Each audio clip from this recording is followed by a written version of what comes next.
So, when I had to come up with the name for this channel, there's several things I took into consideration. Uh, while my hobby is primarily RC model airplanes, I didn't really want to pigeonhole myself into just that particular type of model. So instead of calling a channel, say for example, Fitz's RC model airplane reviews or something clunky like that, I decided to take a more neutral tone with the name of this channel. And I finally, after some iterations, ended up with HobbyView because I wanted to kind of give the idea that I do different things other than just RC airplanes. Even though that's basically 99% of the channel, I do venture off into other things. And as you see from my video timeline, you notice I dither with plastic models and 3D printing and electronics and a few other odds and ends things like that. So I figured HobbyView, you really sort of gives you the impression that it's just more than airplanes. It's hobbies, right? All types of hobbies. So that's kind of how I really settled on this name, for better or for worse. I'm really kind of terrible at naming things, but I settled on that and nobody seems to have complained. And that kind of gives a sort of intro into this week's episode of 5 with Fitz, because I'm going to be talking about non-RC airplane stuff and hobbies. And first off is radio-controlled cars. Now, I think I have one video in my archive to actually talk about an RC car, and it was actually a really neat one. It was, I think, the six-wheeled BMW. I forgot the name of it. It's been so while ago that I borrowed and flew and drove around. It was really neat. It was a rock crawler kind of thing, but it was just, as long as the bumper could fit over whatever you're trying to get over, it was unstoppable. It was really impressive. And I wish I could remember what it was called, but it was like a scale model of a real BMW six-wheeled behemoth thing. And I had a lot of fun with that. And I actually have a long history with RC cars, though I'm not really that serious into them. As a teenager, really my first entry into hobby quality RC models was with RC cars. And the fact that I got a RC Tamiya Frog when I was a young teenager for Christmas one year, and these were kits that you had to put together. It was basically a glorified plastic model kit. You had to cut pieces off of trees, and you had to screw everything together, and a little bit of gluing, and it was quite a thing. It took me several days to put together, but I really had a good time with it. I love building plastic models, and this was great. I put this thing together. I was able to scrounge enough money to buy a controller and a battery and a charger to go along with it. And it's something I really wanted, and I was so happy to get this. As a Frog had just come out, and it was known to be a bit of a high performance of the RC cars, because I'm dating myself. This is way, way back in the 80s. And I had a lot of fun with that thing. I put that thing together and I drove the heck out of it. Didn't really know how to treat the batteries all that well, so eventually the batteries kind of went bad on it.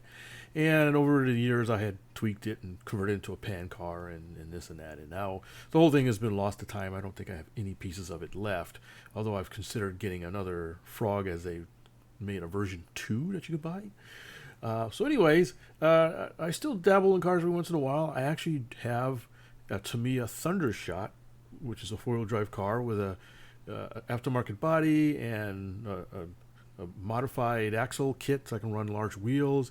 And I still have it, even though I got it something like 30 years ago. It's amazing that it's been around for that long. But it still runs. I still run it every once in a while. The steering needs some work, but it's a neat little all-wheel drive. I've taken it to the beach. Just had a kind of a good time with it.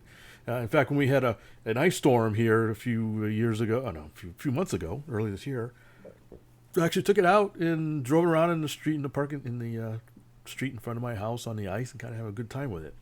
But anyways, I've had a new Tamiya RC car called the Audi Quattro, and I've always liked the Audi Quattro, the rally car.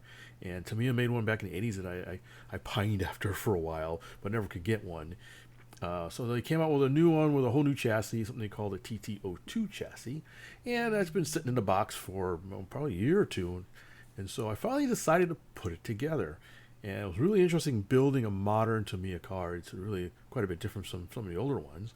But this is a nice chassis. It's got four-wheel drive, and it comes with a little brushed motor. But a couple of surprises in that, one, the controller no longer doesn't have those old mechanical resistive speed controllers. It actually came with an electronic speed controller. And not only was it an electronic speed controller, it did both brushed and brushless motors.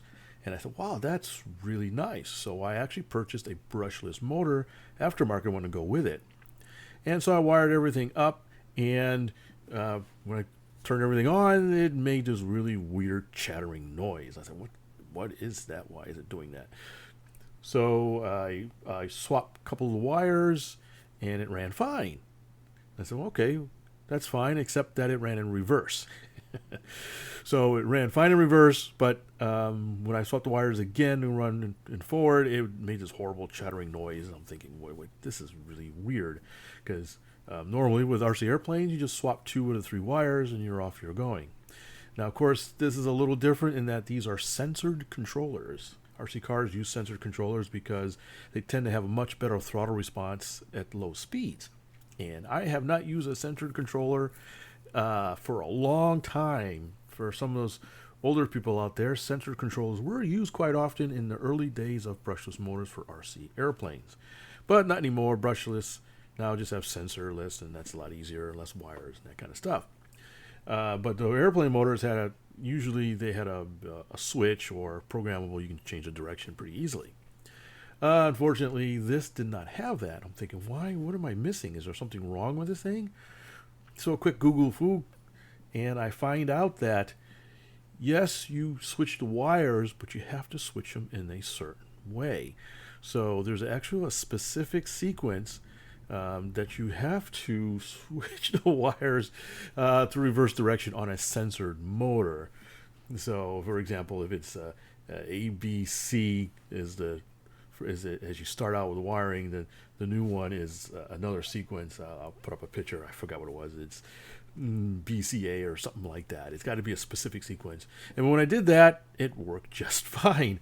I think, well, I learned something new today. You know, there's an old guru here on airplanes, and I make a rookie mistake on setting up the RC car. So now the motor's running great, and the car runs fine. I just need to paint the body, and I'm off to the races, figuratively speaking, pun intended.